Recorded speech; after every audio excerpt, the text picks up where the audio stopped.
See that? Everybody wave goodbye. Everyone wave goodbye. We're about to leave the theme park behind, folks, and say hello to the real working movie studio here at Universal Studios Hollywood. This is where we got the studios part of our name, Universal Studios. But before we say action, we've got a celebrity guest on board. Everyone, let's give a warm welcome to my co-host, Jimmy Fallon.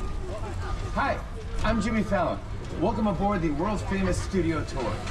I know what you're thinking. Why the tux? Well, we're celebrating our 60th anniversary. That's right, 60 years of glitz, glamour, and our own great white shark. As we celebrate our diamond anniversary today, we'll pay tribute to Universal's past and take you behind the scenes to discover why this studio tour is world famous. So whether this is your first visit or your 60th, get ready for fun, excitement, and an experience like no other. You got that right, Jimmy. Alrighty, folks, I like to describe our tour kind of like a cinema safari. Anyone ever been on a real safari out there? I can see you through these windows, by the way. Alright, just like any real safari, safety first, right? So, safety first, folks. If you need any guest assistance, or if you have a medical emergency, or if you drop something of value off the side of the tram, or if you have any sound or video issues, reach up and grab that red emergency cord that runs along the center of the ceiling of the tram, and I'll be back to assist you, but only if it's safe to do so, okay? Now, otherwise, during the entire tour, please stay seated. Keep your arms, legs, heads inside the vehicle at all times. Remember, use the red cord above your head if you need any emergency assistance. Now, the studio is private property, and if at any time during the tour you drop your phone or you just can't wait to use the restroom, pull the cord. But please remain seated. Please, no smoking of any kind during the tour, and that includes you vapors. We're watching. That's good. Yeah, well, we are though.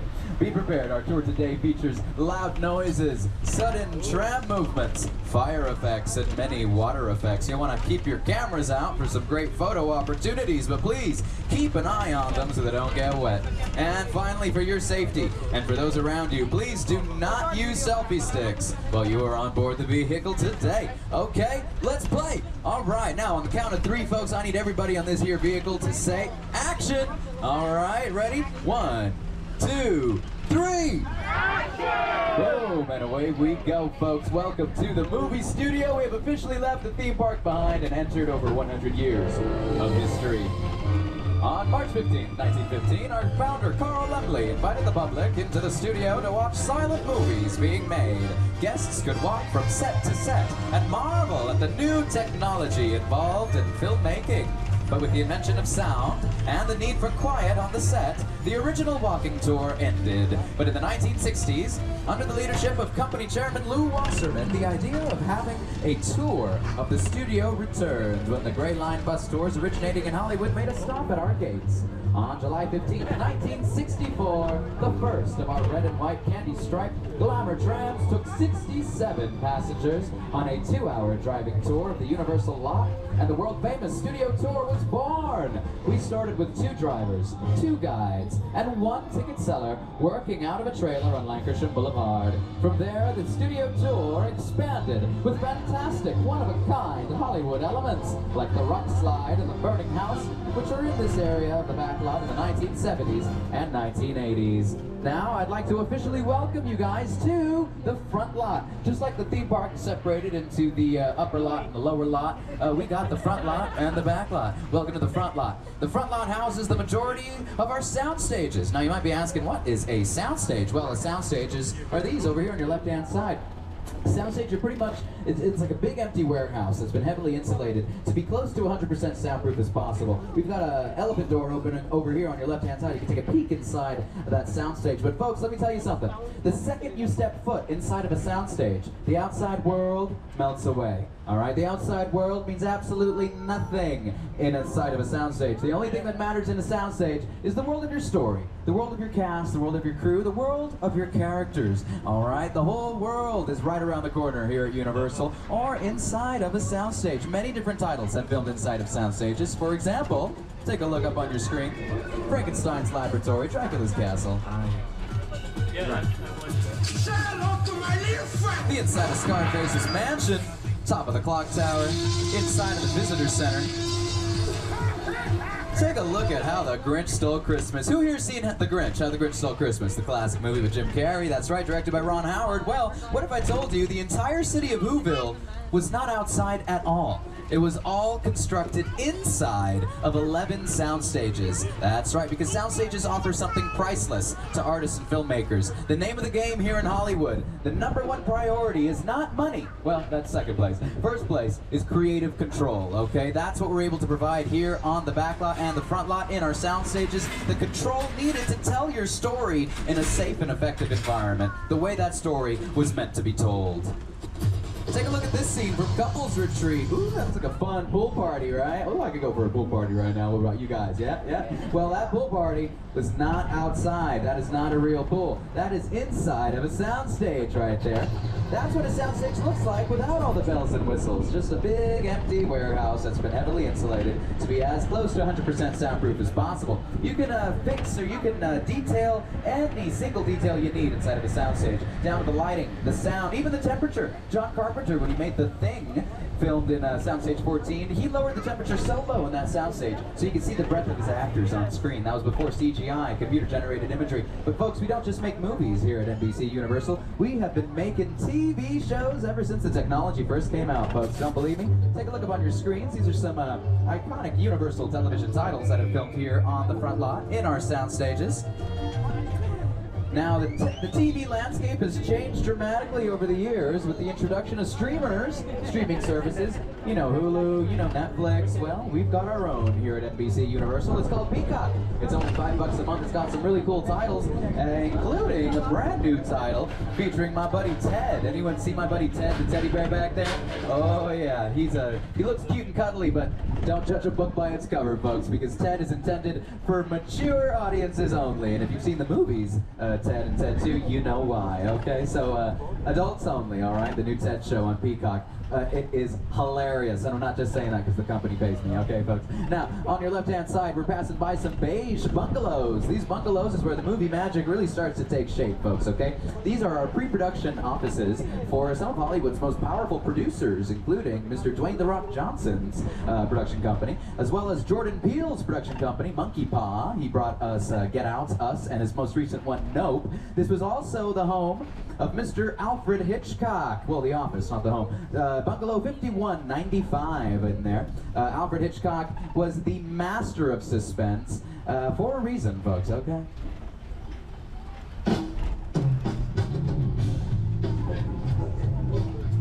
Good evening. My name is Alfred Hitchcock. We all go a little mad sometimes. See the blood. That's right, Mr. Alfred Hitchcock was here for many, many years, the latter half of his career, when he was filming his Alfred Hitchcock Presents television series. Now, take a look at this building on your left-hand side. It might look a little different. That's because these are a little newer sound stages. It has soundstage 25 and 26, kind of right next to each other. Now, on the front part of these sound stages are offices. I always like to say these are the mullet sound stages, business in the front, party in the back, right? Because we got administrative offices, costume places here, writers' rooms. You don't need to leave the soundstage to do anything. It's a one-stop shop for movie making and storytelling, folks. Now, just like I said, the front lot houses the majority of our sound stages. You know, business in the front lot and party in the back lot, folks. I always love entering the back lot because we get to transform ourselves, transform the world into anywhere we need it to be. To tell you a little bit more, here he is, Jimmy. We're about to cross the imaginary boundary onto the back lot, where we have exterior sets for many outdoor scenes. Over the last 60 years, studio tour guests have seen these locations turned into big cities, quiet suburbs, even that guy's hometown. Yeah, that guy. For countless movies and TV shows. This is Universal's Metro Sets. That's right. Welcome to Brownstone Street, folks. You might recognize Brownstone Street if you've ever seen Jim Carrey in Bruce Almighty. Take a look. Grace, the dog! I'm in the shower! Inside bad, outside good. Oh, that looked familiar. Take a look on your right-hand side. Inside bad, outside good. Now, this area is also where Annie met her dog, Sandy, in the iconic 80s movie musical Annie. This area was also used by Christopher Nolan in the film The Prestige, but it was also where Mr. Macaulay Culkin threw bricks down at the Sticky Bandits, or was it the Wet Bandits, for Home Alone 2, Lost in New York. Macaulay Culkin was not lost in New York City for much of that film. He was lost here at Universal City, because we are our own city here at Universal, folks, complete with our own fire station, police department. I don't know if anyone noticed the fire station when we were going down the timeline there. We always gotta, shout out our first responders every chance we get, because they keep us safe day in, day out here on the back lot. Because back in 2007, there was a fire that devastated some of the buildings here, because none of the buildings here are real. Much like a lot of the people in Hollywood, folks, the building's fake, okay? You will not find a single real brick in this entire cityscape, folks. But we took it as an opportunity to rebuild, build back better our buildings here. So if you ever see a modern-looking, cosmopolitan-looking building, just know that it was a relatively newer one that was built after the fire in 2007. But folks, these buildings here can be any single time period it needs to be. It could be the Windy City. It could be of Chicago, which it was for the Blues Brothers, starring Dan Aykroyd, John Belushi. But it was also used as London for Christopher Nolan's film The Prestige with Hugh Jackman and Christian Bale, two competing magicians. This was Edwardian-era London here. It's been many different titles over the years, folks. You don't believe me? Don't believe me? Take a look up on your screen and see.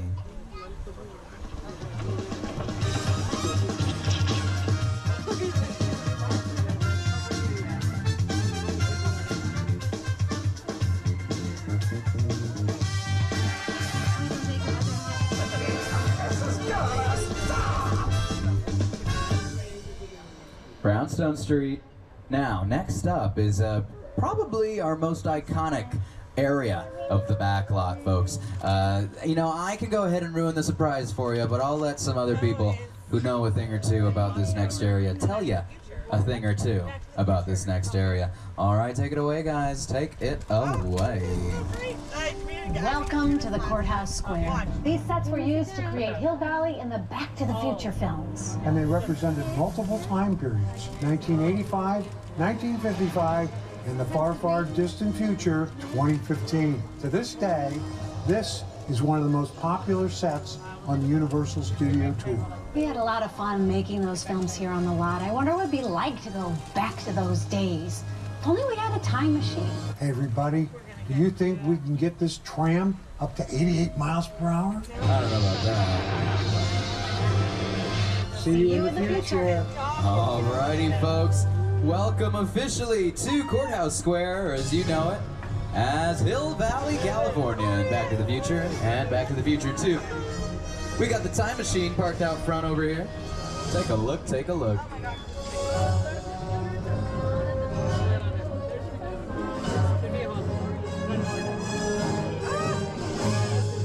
Now, as you can see on your screens, it's got a few different columns, 4 columns jutting down from the clock tower up there.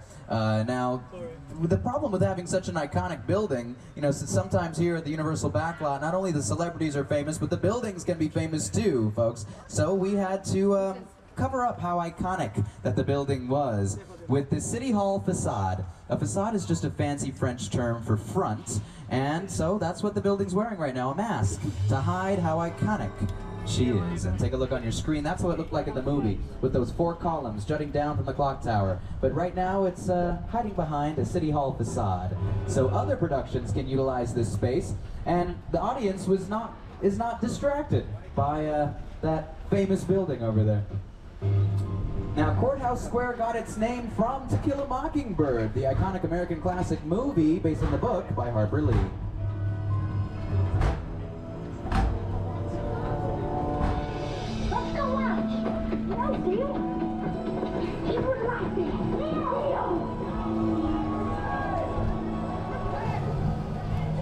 And I'd like to formally welcome you to the big city, the Big Apple. Welcome to New York Street, right over here. That's right smack dab in the middle of New York. You know who knows a thing or two about New York?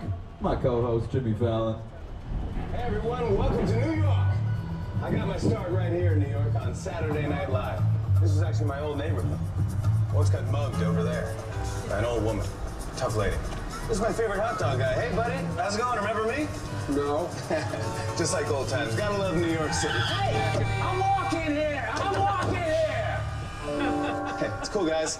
I was just walking there. Alrighty, folks. Now, if anyone's been here on the studio tour prior to 2006, you might remember our original King Kong attraction was inside our Metropolitan sets. Here's Jack Black to tell you more. No. The Metro sets were once the home to Hollywood's biggest star. Right here is where the original studio tour King Kong attraction resided from 1986 until 2008. He stood 30 feet tall and weighed in at 13,000 pounds.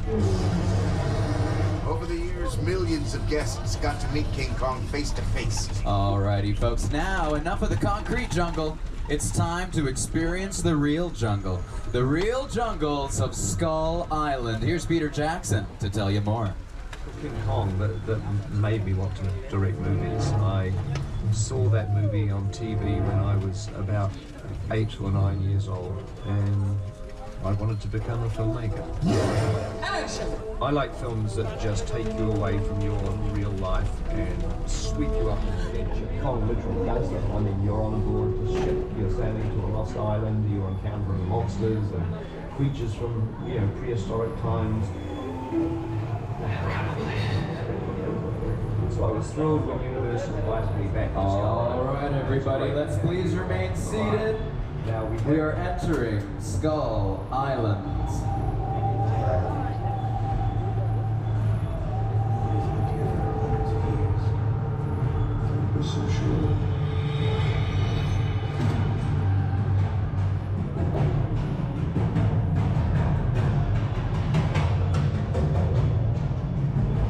Hold on tight to your loved ones. And by loved ones, I mean your cell phones. If you drop them here, I cannot get them.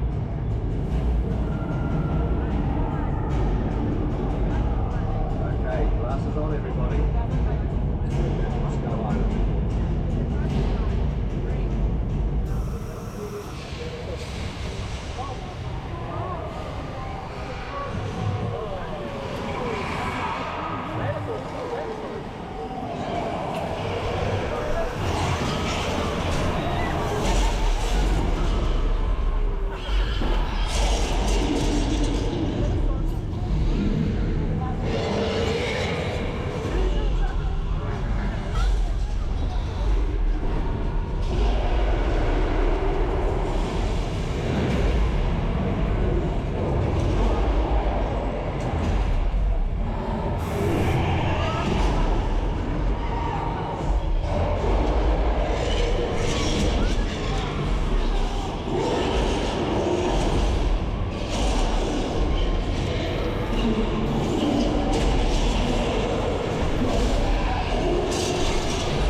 Robert, you good? All right, our driver's good.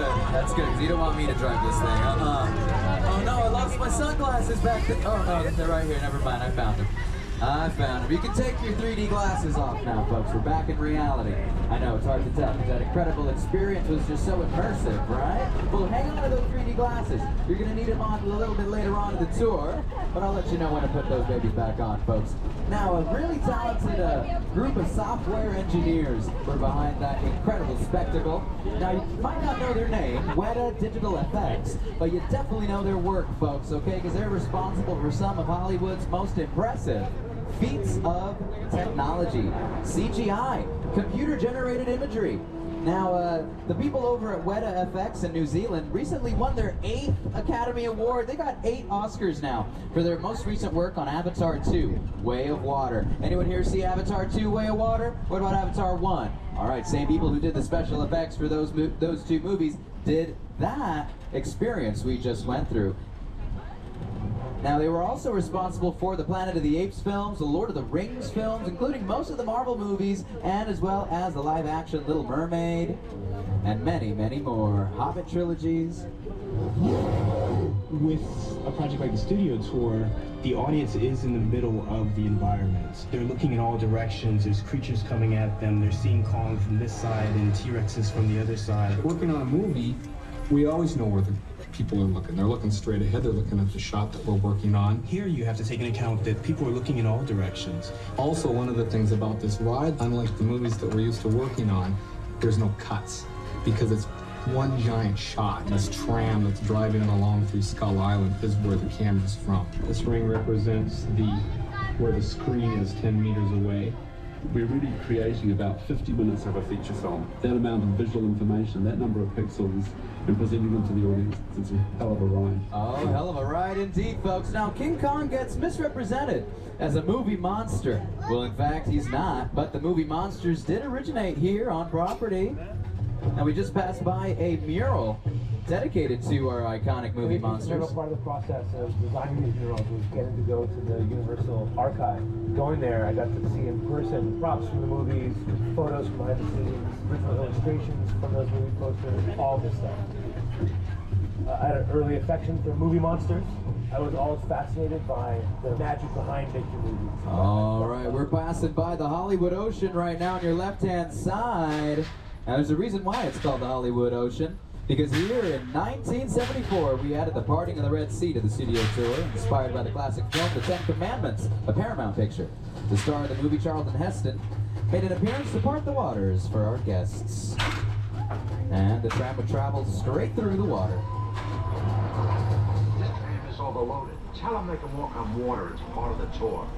Alrighty, folks, now we have taken a detour. Now, I'm from Texas, folks, and I know a cowboy when I see one. And I think we got some cowboys on this very here tram. I think we do. Now, welcome to 6 Points, Texas, folks. Okay, 6 Points, Texas. This houses the majority of our most historic sets on the back lot right here in 6 Points. And so many iconic cowboys have moseyed on down these dusty roads over the years, folks. Don't believe me, Chickadee? Take a look up on your screens and see.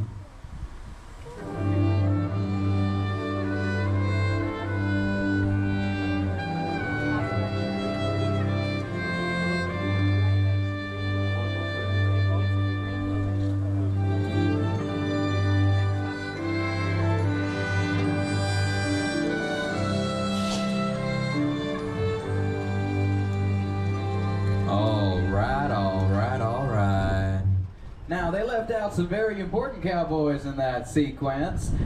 Brad Pitt and Leonardo DiCaprio were here for Once Upon a Time in Hollywood, Quentin Tarantino's 9th feature-length film, filmed right here in our wild, wild west sets. And we're passing through Old Mexico. We're saying, you know, enough with the howdy y'all and hola to Old Mexico. Now, this is where Jack Black stood outside in his stretchy pants for Nacho Libre. That's right, right over there, folks. It's also where they filmed Three Amigos with Steve Martin, Chevy Chase, Martin Short.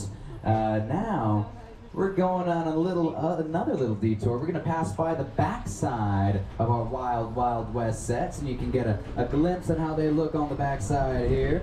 But you know who knows a thing or two about 6 Points, Texas? My co-host, Mr. Jimmy Fallon. Here he is.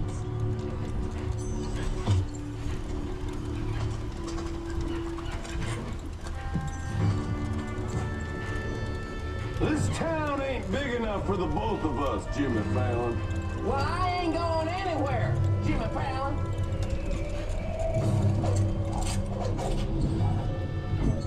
Now look here. Nice folks in this tram don't want no trouble. They just want to check out 6 Points, one of the oldest sets on the Universal line. I heard this is where John Wayne and Jimmy Stewart shot a few of their westerns. That's right. That's right. That's where I aim to shoot you. Ooh. Looks like we got ourselves a Mexican standoff. Lucky shot. All right.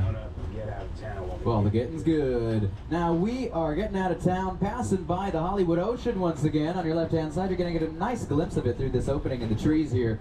Now, the Hollywood Ocean, it could be any body of water you need it to be. It was the Red Sea, of course, for the Ten Commandments, but it was also the Pacific Ocean for McHale's Navy, the old sitcom. Now, how would you, I know what you're thinking, how would that be an entire ocean? Well, miniatures, miniature docks, miniature boats, miniature figurines. For an old sitcom, it did the deal, okay? Now, that area was also a lagoon, but not just any lagoon. The Black Lagoon from Creature, from the Black Lagoon, our Creature feature.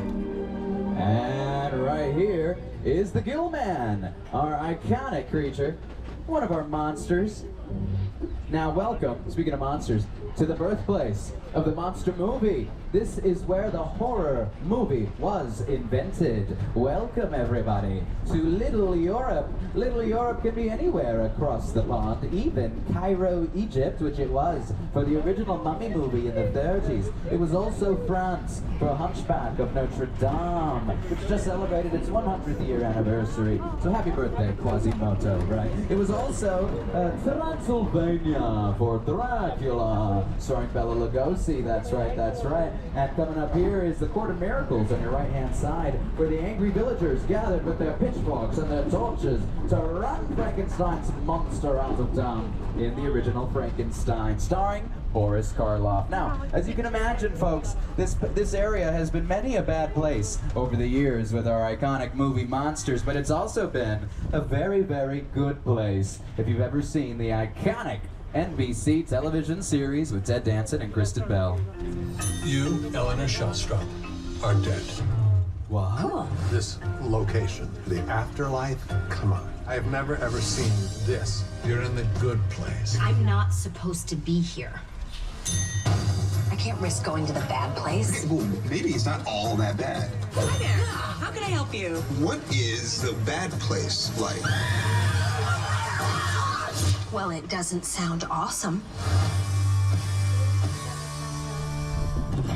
The Good Place. Now, The Good Place filmed in our Little Europe sets for 4 seasons for the entire run of that show. That meant for 4 years we could not take tours through that area on the weekdays. So let's consider ourselves lucky, folks. And let's also consider ourselves extra lucky because we just got the green light to go inside of a soundstage. Who wants to see the inside of a soundstage? Oh, yeah. Well, it's about that time, folks. It's about that time. Welcome to Soundstage 50. Just a quick reminder, please remain seated.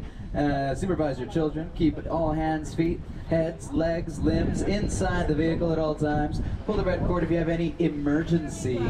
Alrighty, now, what does this area look like, folks? It looks like a subway station. Now, what city do you think we're in? There's clues. Yell it out. San Francisco, that's right. I heard it, I heard it. Now, there's lots of little clues over here as to what they might be filming in here. Now, we've got, you know, makeup and hair set up over there in the corner on your left. Oh, whoa. Okay. All right. Oh my goodness. We got a little bit of a.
just survived Earthquake, the big one. This attraction originally opened 35 years ago in 1989 and just reopened this spring for our 60th anniversary with a complete Hollywood makeover, updating all the props and movie-making equipment, bringing the set into the 21st century. Now, if you've been here within the last few months, you know that that was down. Earthquake was under renovation, and it has been for a while. And it's happy to see it back, folks. Happy to see it back in action. Now, take a look on your screens and see how they utilize that effect, that practical effect. No CGI in there, folks, for the TV show Bones.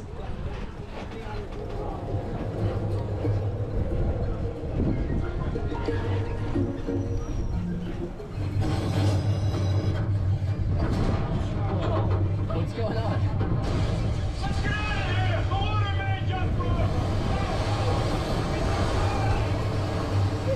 Uh-oh. If you look on your right-hand side, we can see Jaws out of water. There's Bruce the shark. He's getting his monthly maintenance done today, folks. But that's a rare look at Jaws the shark out of the water, folks. Out of the water. Hope you took a picture. That rarely happens. Rarely happens. Alrighty, guys. Now, it is officially your halfway mark, okay? So our tour is now approximately at the halfway mark, so I'd like to remind everybody to stay seated during the entire tour. The studio is private property, and if you drop your phone, or if you just can't wait to use the restroom, or if you have some sort of medical emergency, pull the cord to get my attention, and I'll be back to assist you, but please do remain seated on the tram. Now, we're passing by this White House on your right-hand side. This White House is a practical set, which means you can film on the inside as well as the outside. Now, it's all done up on the inside to be an actual home. Yep, the plumbing works and everything. Now, who lives in that White House? Not the president. Okay, the president don't live in that White House, but the Queen did. Yeah, not just any queen. The Queen of country music. Miss Dolly Parton for the best little whorehouse in Texas, y'all.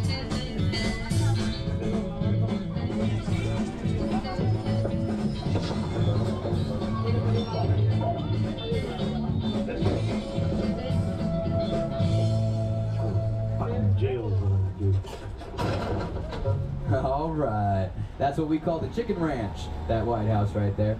Now, folks, we just passed by some neighborhoods, Elm Street and Colonial Street over there, where many different titles have filmed over the years, including Desperate Housewives and our most recent show on Peacock, Ted the Teddy Bear. Everyone take a look at Ted. Let the festivities begin. How many we got? Well, let's see. We got 20 items. Fantastic. Do you think we're getting too old for this? Oh, come on, Johnny, we're doing a public service here. If a kid leaves the house in a less than stellar Halloween costume, he's got to get the bad news before he makes a fool of himself all over town. We're Samaritans. Intended for mature audiences only.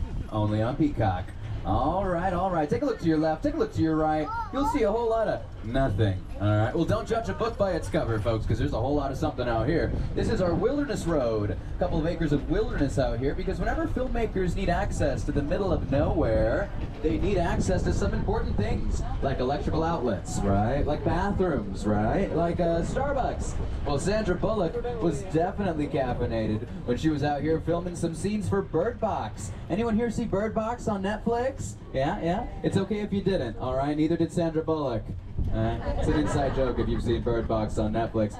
But we also flipped an entire limousine, a limo. We flipped one on this very here road for 911, the hit series on Fox, starring Angela Bassett. So, you know, the whole world is right around the corner here. Because think about it. Remember I told you what the name of the game is?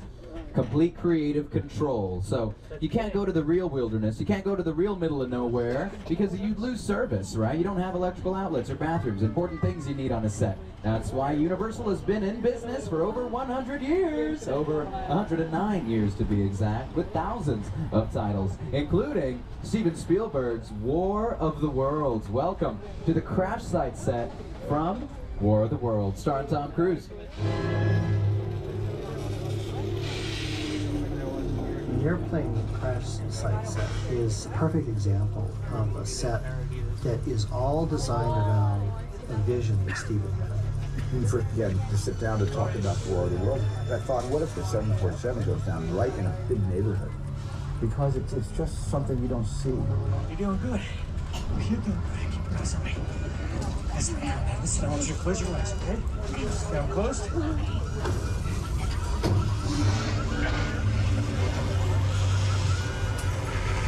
Robbie, get in. Get in. Get in, Robbie. Don't make Tom Cruise tell you twice. He does his own stunts, you know. And take a look up on your screens. That is where we are right now. Production was here filming for about 2 weeks for what would ultimately end up being only 4 minutes of screen time. All this hard work done by production designers, set dressers for 4 minutes. Oh, folks, take a look over here on your right-hand side. If you look in the upstairs window, I think Mother may be home. That's the actual house from Psycho, directed by Alfred Hitchcock.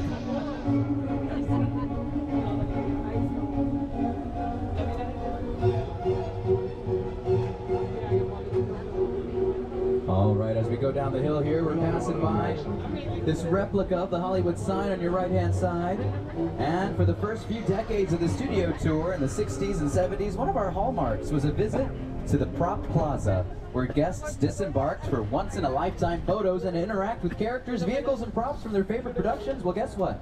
Because of our 60th anniversary, we've brought it back. Now remember, folks, this is a limited stop. When you're ready to continue your tour, simply follow the signs. You'll be boarding a different tram with a brand new tour guide. Remember to gather all your personal belongings and your 3D glasses. You'll need them when you resume the tour. As you disembark, please walk toward the front of the tram and have fun, folks. My name is Alon.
Let's go.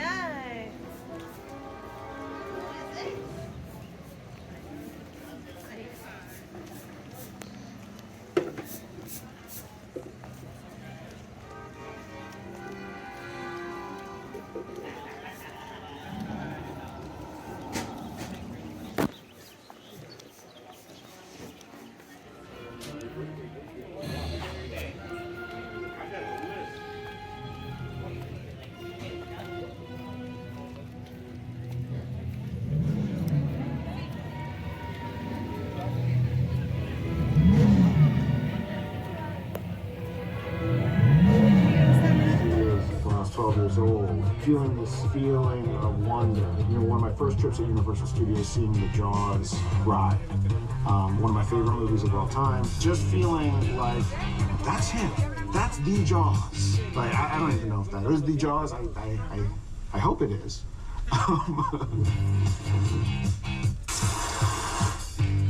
Sharing a space with Hitchcock and Spielberg, I couldn't be more proud. Let's go, baby! Let's go!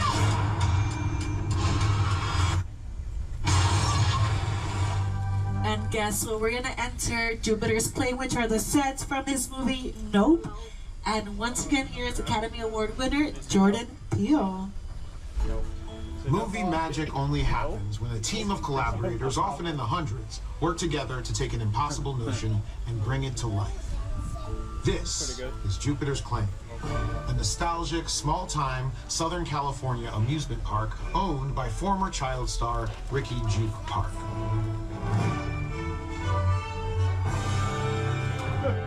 Over over there, look into the winking well and have your picture taken just like the kids in that old 90s movie Kid Sheriff. That's what this whole place is loosely based on. Remember that one? No? Why? A little further down, you can see the brand new Star Lasso experience. Built to showcase an unbelievable new live show. It's not looking so live anymore. Anyway, behind this Hollywood fantasy of a gold rush frontier town lies a sinister secret. It is smack dab in the center of the UFO hotspot. Welcome to the world of no.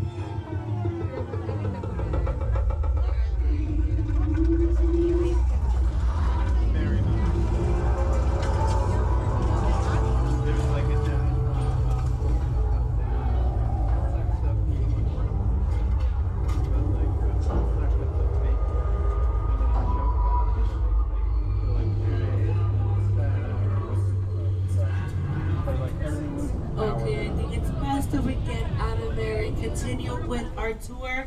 We are heading towards a part of our studio where we once had an attraction called the Ice Tunnel. It featured in an episode of The $6 Million Man starring Lee Majors with Andre the Giant as Bigfoot. The tram would climb to an imaginary elevation of 12,000 feet. The only way back to the theme park was through the ice tunnel, where the slightest sound could trigger an avalanche, and it always did, causing the walls to spin and guests to tilt along the Hollywood special effect. Now it's actually the hideout spot of Dominic Toretto and his family. We are entering here, so once again, please remain seated. Grab onto all your personal belongings and no flash of any kind. You don't need your 3D glasses on. I'll let you know when to put them on. But we do have a little video call with them explaining what's going on and why we're in here, because there's some tea behind that. My name is Roman Pierce. Pleased to meet you. My buddy Hobbs asked us to stash you sharp for a while. So we brought you in our secret spot. All right, look, guys, we're gonna keep Shaw from finding you, but to keep you safe, we need your help. We don't want the syndicate tracking us here, so put away your cameras and turn off your cell phones. One flash or one ringtone can give us away. I need y'all to take this real serious. Okay, pull into the next bay and meet you. Okay, they're taking us to another area. In this area, you still don't need your 3D glasses. Just have them ready, but don't put them on just yet. And we have to blend in with that. Oh, okay, they're already celebrating the after party of the 60th tour.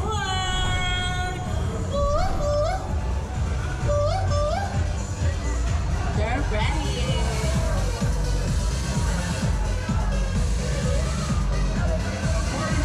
Everybody out! This is the FBI! Turn that music off!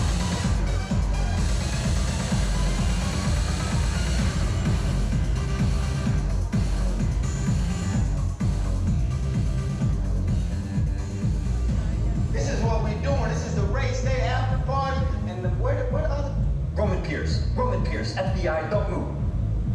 Neil, that's right, party's over. You know how long I took to iron this shirt, man? I'm not. You're under arrest right now. Ladies, just back up a little bit. I got it. It's lightweight. First of all, I don't work for you. Oh, really?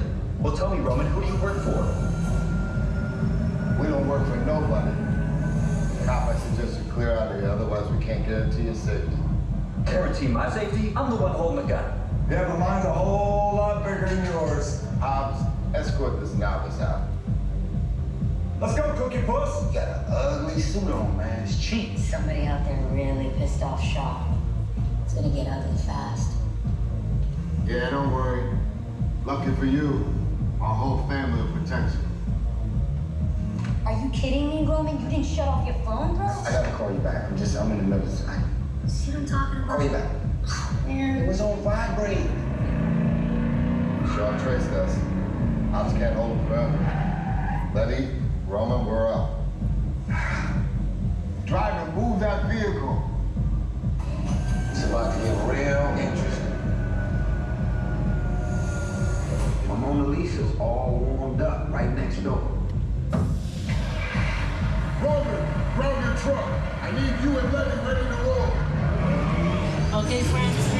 glasses on, reading glasses on, and once again, please no flash. Grab onto everything and stay seated at all times. And good luck, friends.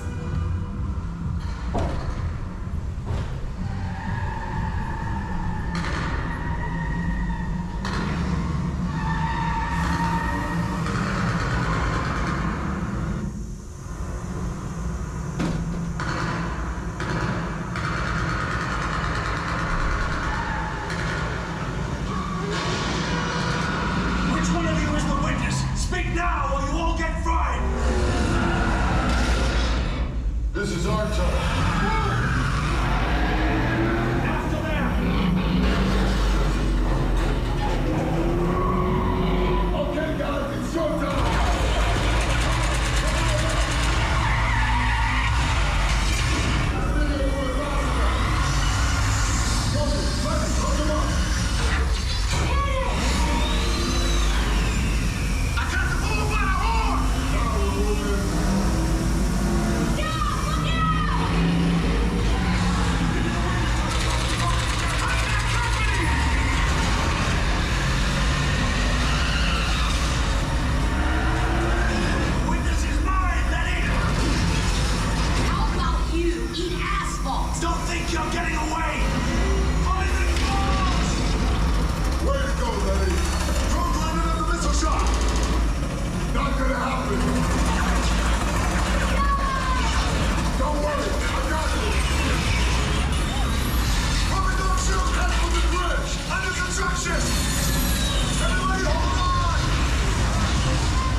Supercharged, our grand finale of our tour. And guess what? We did it. We survived. And we did it like one big happy family on this tram. And you know what that makes us? A tramily. What? Anyways, we're going to head back to our theme park in just a bit. But before, let's send it over to Jimmy Fallon one more time. Over the past 6 decades, the studio tour has taken guests on an amazing behind-the-scenes look at a movie studio in a way that only Universal can. I hope that you had a great time today, and on behalf of everyone at NBC Universal, thank you for joining us to celebrate our diamond anniversary. Here's to another 60 years. Thank you, Jimmy. And okay, so the studio tour is where it all began for Universal destinations and experiences. From 2 glamour trams traveling around the studio lot in the summer of 1964, we have developed into so much more, including 7 parks, entertaining millions of guests every year, and the upcoming Universal Epic Universe opening in 2025. I'd like to acknowledge all the studio tour ambassadors, drivers, and studio guides throughout our history who have helped make the studio tour world famous. From our first tour guides, our drivers, to the hundreds of team members who support the tour today. And on behalf of CJ, myself, and everyone here at Universal Studios Hollywood, we hope you enjoyed this exclusive behind-the-scenes experience that's been 60 years in the making. And as they say here in Hollywood, that's a wrap. We're going to enter the theme park in just a little bit. For now, they're going to have us seated here. We're waiting for the trams to clear up.